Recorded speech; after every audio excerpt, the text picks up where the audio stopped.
How to log into Bmo Mobile App.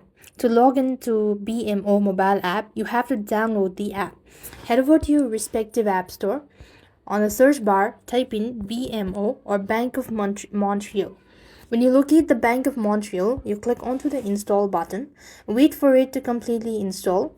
And you also need to make sure you're connected to a stable internet while you're trying to log into Bank of Montreal. Click on the open button once the application is completely installed.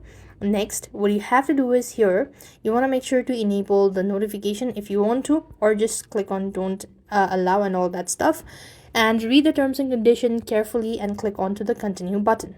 Moving on, you'll be asked to provide in your user ID and the password. Now here, if this is the first time logging in, you could also go ahead and set a biometric as well and click onto the sign in button, and that's how you'll be able to log into your Bank of Montreal app.